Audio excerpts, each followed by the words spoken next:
Hello and welcome to the vlog, the Ask Me Anything strand, what's becoming quite a popular strand on the vlog. Apologies, I did not do my other weekly vlog this week. There was no vlog on Friday. I was kind of putting it off all week in the hope that I would have something to say come Friday, and then Thursday night I got what could only be described as absolutely hammered, and I was incredibly hungover on Friday morning, and I did sit down and record the vlog, but it was literally like a vomit of negativity, and it was like I didn't, I watched it back this morning, and it's like I didn't agree with any of it. It was all like this negative anxiety that is like constantly underneath with me, which is just some made up bullshit that I don't know why I do it.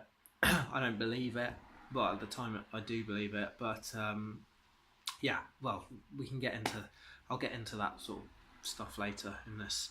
But yeah, so apologies for that. But you've got this. This is your content this week, and I've got a few questions to answer, so it will be long enough, I imagine. Before we do get on to answering your lovely questions, and let me just say thank you so much for all these questions. It's great. This is what I'm doing this for, is for interactivity and to speak to the audience and sort of social and sort of tell you about stuff that you're interested in. And there's been some great questions, so thanks guys. So we've spoken a lot about liking and subscribing, and that's steadily going on quite nicely. We're getting a few likes on the videos, and subscribers are up. We're very slowly chugging along, and it's all good. But the best way to help grow this channel is a share, because basically how the internet works, the back end of the internet, is it's basically we're all sort of in these individual bubbles controlled by algorithms based on our behaviour. So what that means is we just see what a computer wants us to see based on our behaviour. So what that means is you're in a bubble of your own construction.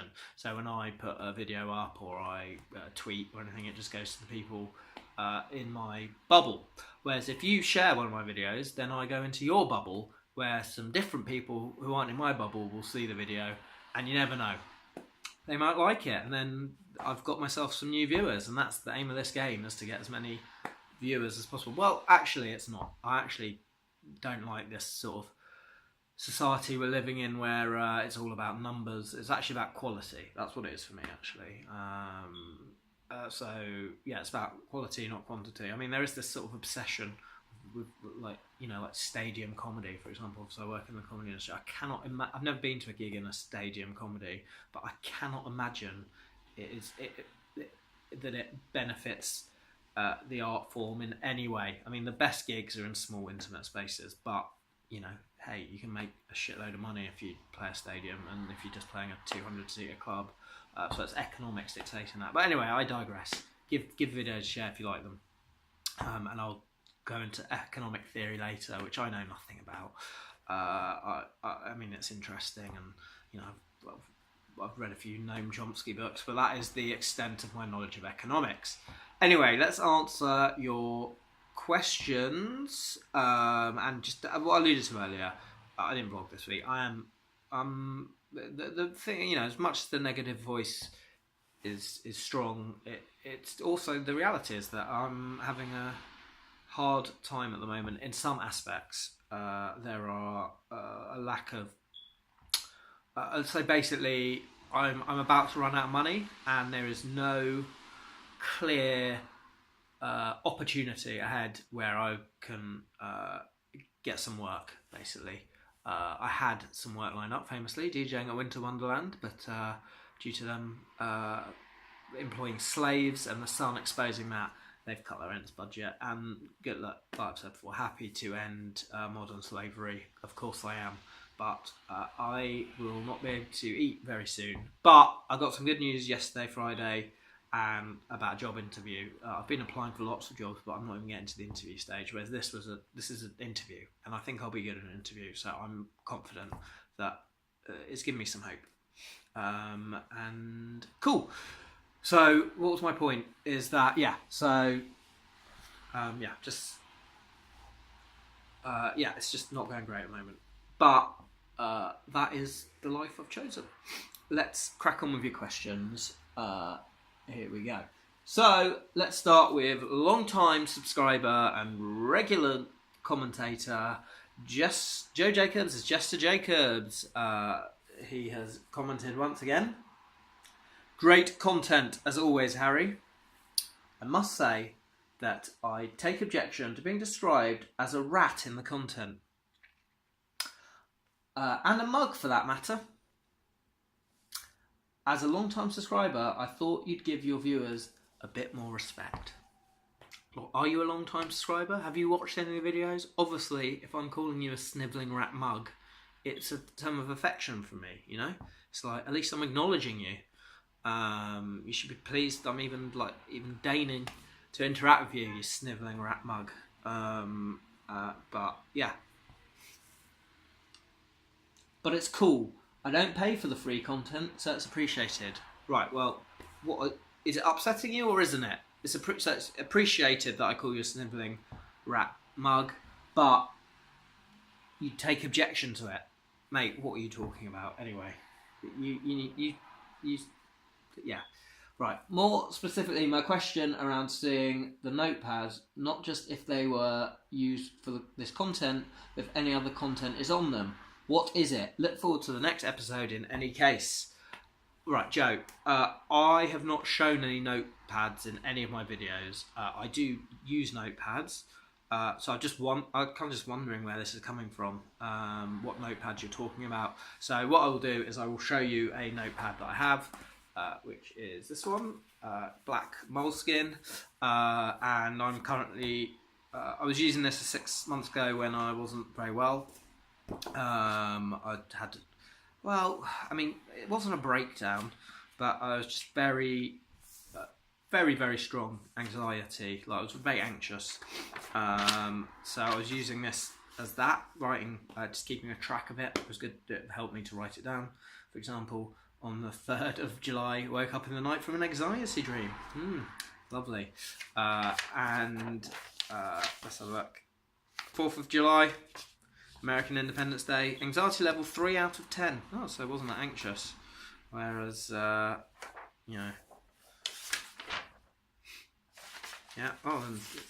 6th, all the way to the 6th to the 9th.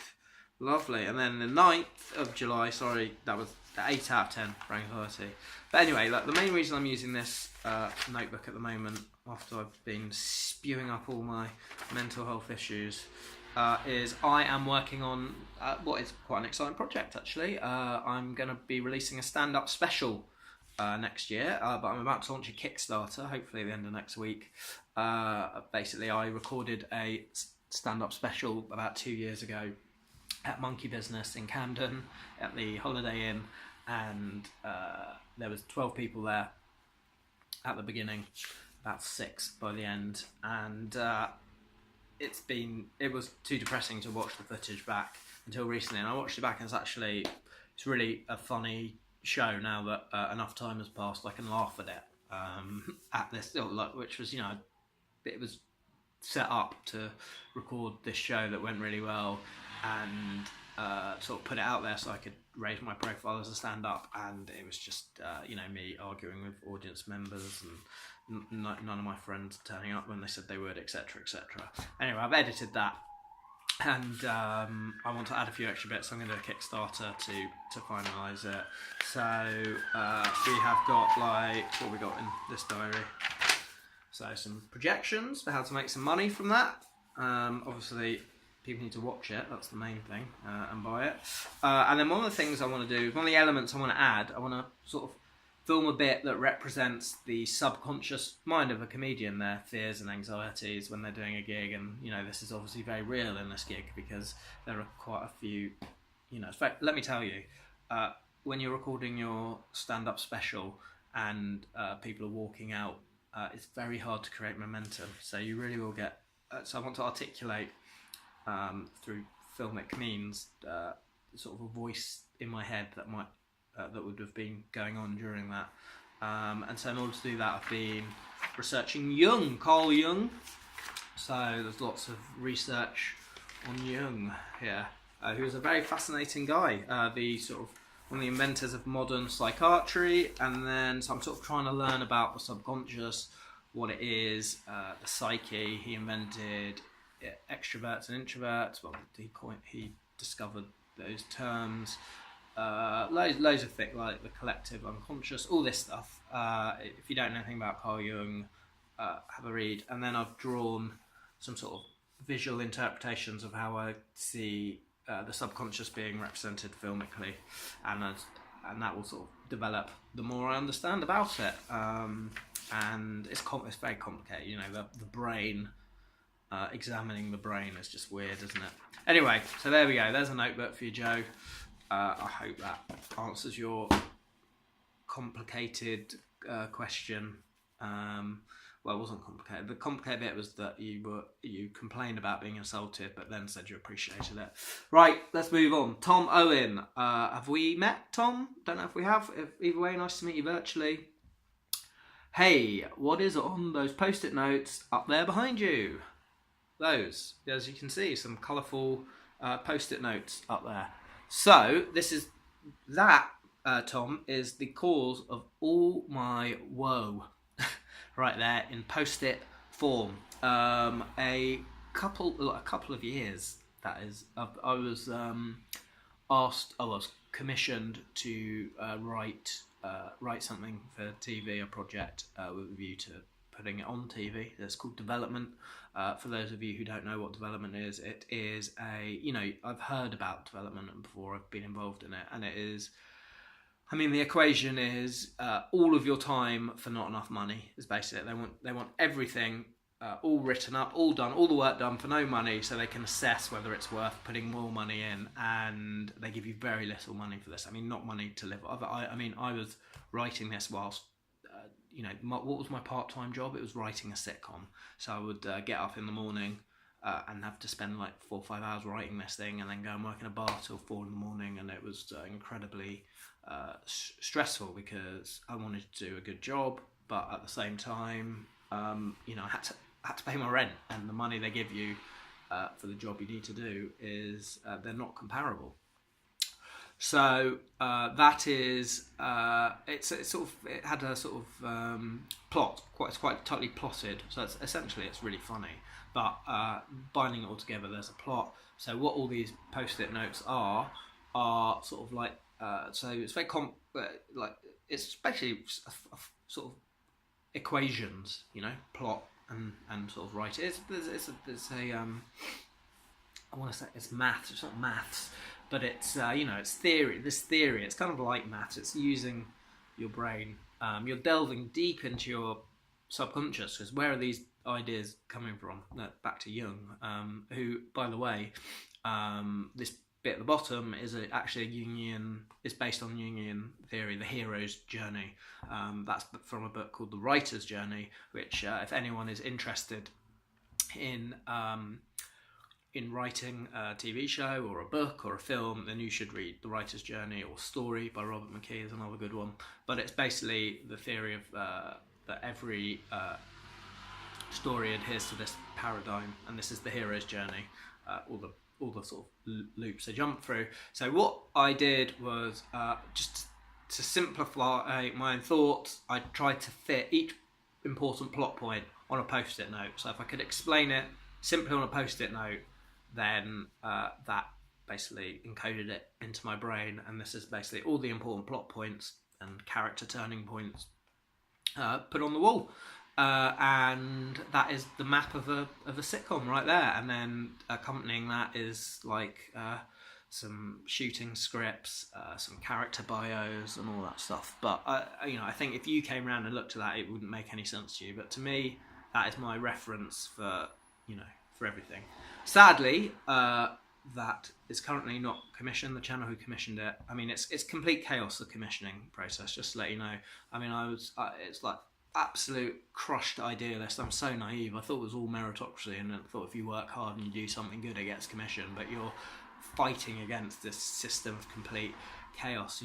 the person who commissioned it left. A new person came, they liked it, they left. Another person came, did they read it? We don't know. I mean, my ego says no, because if they read it, they'd have seen how good it was and they would have greenlit it, but that has not been the case. But I don't want to cast aspersions. Whatever, I've heard, all the horror stories you hear are true. The thing is, they give you little money, but I thought, why don't they just give, instead of giving a smaller sum, they give a bigger sum to less people, but then you're not even in with a chance. Anyway, the thing is I grew as a person by doing this. Whether it ends up on TV, it's now with other channels. It almost, like, obviously that would be a great reward for all the work I've done, but what you've got to learn as a writer and a creative person is the reward is doing the thing. And I did have a very bad time at the end of that, but I'm now through that and I'm a more rounded person, and I've got this thing. It's created, it's there, it's out in the world, and I hope one day I get to film it and show it to you. So there we go, Tom. Okay, Luke McQueen, TV's Luke McQueen. Not answering that, you cheeky little bugger. Yeah. What happened with that date you had last week? Well, the more ardent viewers know what he's talking about.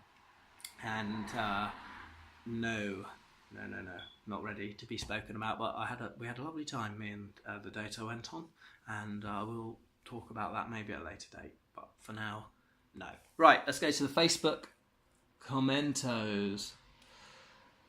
Thanks, guys, for all these comments. Right, Darren Maskell, my old pal. I know Darren back from the old days of stand-up. In fact, I once judged him in Reading Comedian of the Year, Best New Comedian or something like that, and Rob Beckett won, and I think that was the first competition he won, and look what wonderful things he's gone on to, but he always goes on about the time he did a gig for me and I owe him 30 quid, but he never goes on about the time I crowned him the winner of Reading New Comedian of the Year as head of a panel. And apologies to Darren. I made you second, but perhaps you'd have had Rob Beckett's career if I'd made you first. So, but I don't know. Anyway, in previous vlogs, you have stated that you shop in Waitrose but find it very costly. Where do you tend to buy your groceries from, and what would typically be in your daily, weekly shop? I'm a daily shopper, Darren, I have to say. I don't have the security of to do a weekly shop. I don't know where my next paycheck's coming from, and so I sort of make a decision on a daily basis rather than a weekly one. Like how we spoke about in a previous vlog about turning the heating on, that sort of thing. You just got. I live day to day. I have zero security at all. So I do but primarily at Waitrose. I do my shopping there because although I don't have much money, a very important thing for me is eating well, because when things are going badly, you need to look after yourself and put good things into your body. So I don't mind spending that little bit of what little money I have on good food, because I get a lot of pleasure out of it, and I trained as a chef for 3 years, so I can make things taste nice. So I will, and also, isn't it? I don't know about you, Darren. It's a great question, because for me, I'm absolutely fascinated by other people's shopping bags. I love having a little nose around at what people are buying. It's always really interesting to me. Even like that thing like when you walk past someone's house and the curtains are drawn, that are open, and you see what's going on. I'm very nosy like that. So I will buy sweet potatoes are good, quite reasonable, and go a long way. Butternut squash is good. Just all sort of like peasant food. Like risotto and all these cheap ingredients that taste, because all the best food is peasant food. Pizza was invented by Italian peasants. It's like making it go a long way, and all that food is the best. Like for example, bolognese or chili. It's like taking all the bad meat and cooking it for a long time, adding it flavour. That's where that comes from. So I will buy that. I will do a weekly shop. With meat, I'll do a weekly shop, and then do various stews and put it in the fridge so that lasts all week when I'm organised enough. And you can get cheap cuts of meat like chicken thighs and all that stuff. It doesn't cost a lot, and so there we go. And Waitrose, yeah. And chorizo, that's another little tip. It can be pricey, but you put that in stuff and it just makes it taste better. And that's what it's all about. If you're going to eat cheap stuff, make it taste as good as possible. And thankfully I trained as a chef, so it's one of the reasons I can enjoy this sometime poverty I live in, because I can make stuff taste nice. Oh, one other little tip: if you go to a butcher, ask them for some bones, and sometimes they're free usually, and then you make a stock. Really easy. Cover it in water. Carrot, celery, onion. Low light for 24 hours, and then that just makes everything taste nicer. And also there's loads of meat on those bones usually, so it's an extra meal or two even sometimes. There we go. What 3 worst types of character flaws in other people? All the Darrens. This is Darren Walsh. Getting a lot of my fans are called Darren. Sorry, subscribers. I know, fan, horrible term. Right, well, I hate... my main one is flakiness, unreliability, people not getting back to you. That is my worst. I just think I am a stickler for replying to people, and that for me is the worst. People who don't reply. Really unacceptable for me. And I've experienced that a lot at the moment. Obviously, I'm very desperate. I'm looking for work, looking for opportunity, and you're literally waiting for someone to reply to your email, and it's not coming, and then it never does sometimes, and you just so I don't like that. Stupidity, flaws. I mean, I feel like we are living in a very stupid time at the moment. I feel like you're not getting any nourishment conversationally when you go out anymore. Maybe that's just I'm getting older, but certainly in my younger days I used to go out and meet people and have my brain expanded and meet interesting people who are doing interesting things. And now you cannot have a discussion about anything. My favourite thing to do is just bring up Donald Trump, because obviously, I mean, so inherently Trump's like a negative, it's bad, negative, but a lot of all the American, there's no nice American president. It's ruling the empire. It's a hard job. You're gonna have to do some horrible things.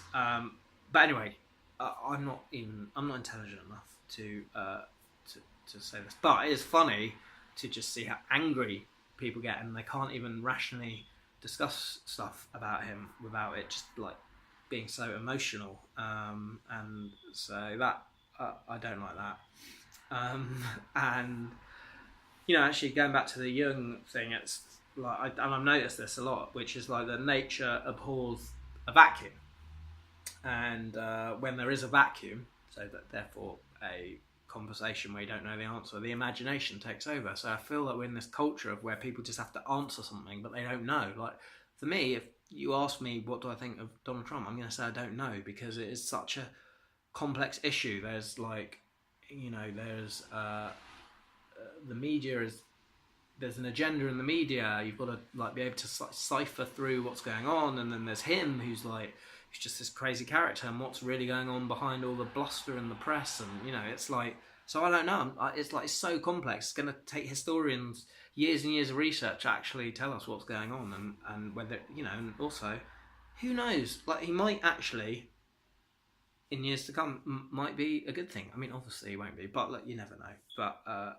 yes, I just think people just answer stuff and they don't know, or they've read one tweet and that's where their opinion comes from, and so that really annoys me. And then people who can't cook. Right, what's the biggest opportunity you think you've missed?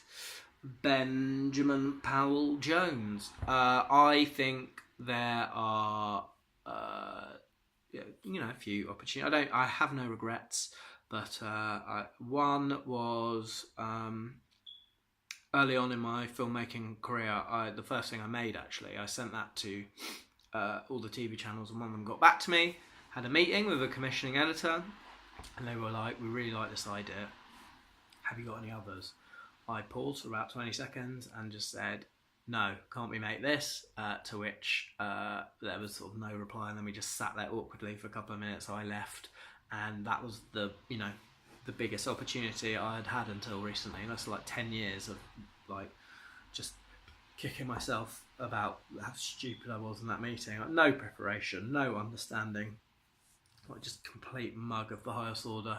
So that was quite a big opportunity. And also I feel like, when I was making films, it was before the internet really took off, and maybe if the internet was as popular as it is now and YouTube was as easy to use, my films would have gone straight onto YouTube. I'd have been one of the early people using it, and more people would have seen it, and then that would have, maybe I'd have gone viral. Whereas now it's very hard, so cluttered on the internet and video channels and stuff like that. So that's an opportunity I missed.